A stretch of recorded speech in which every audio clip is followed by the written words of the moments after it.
SP অফিসে যাওয়া হচ্ছে, এসপি সাহেব ফোন দিতে, তাও থানা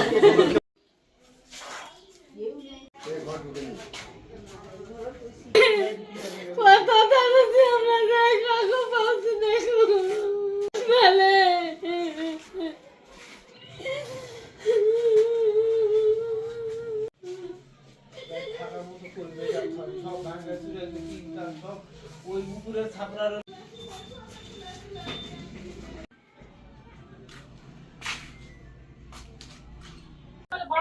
এই জমিটা 1980 সালে আমার আম্মার নামে ইমাম আলী বিক্রি করার পরে এই জমি এখন পর্যন্ত আমরা বুঝা পাইনি। এরপরেও তারা আসে আমার বাড়িতে ভাঙচুর করে 10 লাখ টাকা বাড়ি কাজ করতেছিলাম, বাড়ি করে নিয়ে চলে গেছে। ব্যাংকের কাগজপাতি, জমির দলিল পত্র সব নিয়ে চলে গেছে।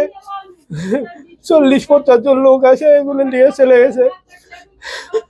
আমাকে মারা ফেলার জন্য হাসা খুবটা নিয়ে আসে, 3 টন সব কাটা ভাঙা চুরো ঠিক পালা চলে গেছে। এগুলোর একটা প্রতিকার আমি চাই। জমিটা কার নামে আছে, কত সালে কেনা?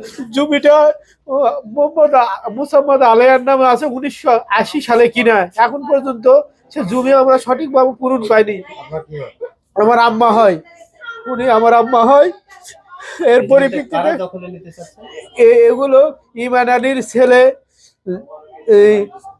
ছেলে মান্নান, জাইদুল, তারপরে নাইম, এগুলো আরো অনেকে নাম না জানা অনেকে আসে, এগুলো ভাঙচুর করে এরা দখল নেওয়ার চেষ্টা করছে।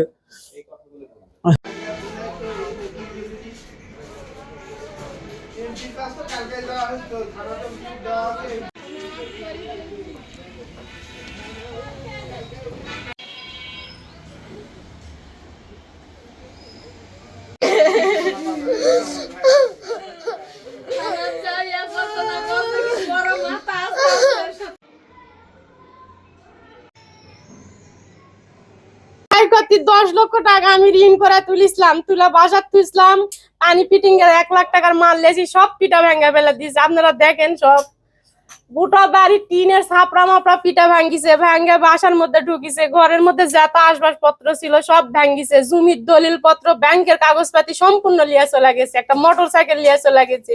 আমরা খাটের তলে লুকে আসছিলাম, উদ্দেশ্য পাইনি, কো জানে যে আমরা পালাইছি। কেন এই হামলা চালাইছে? হামলা চালাচ্ছে মানে কালকে ওরা এসে জোর করে গাঁথিছে, ওই জমিটা গাঁথা ওই নাইমেরাই আসা গাঁথিছে, নাইমেরাই আবার রাত্রে ভাঙ্গা দিছে, দিয়া এখন মিসাই বলিচ্ছে যে এখন আমরা ভাঙ্গিছি। এই উপলক্ষে আসে এলাই ভাঙচুর করিচ্ছে, হচ্ছে কি মারা ফেলা তুমি, আগুন লাগা দিবা আমাকে, আগুন লাগা দিয়ে মারা ফেলবে। সে কি করেছে বসে একটা সমাধান করে দিয়ে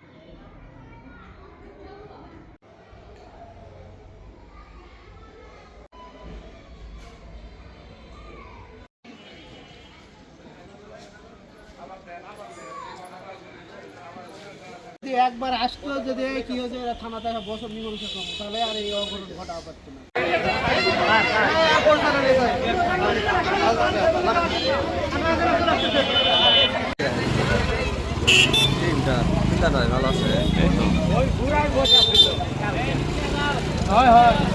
কালকে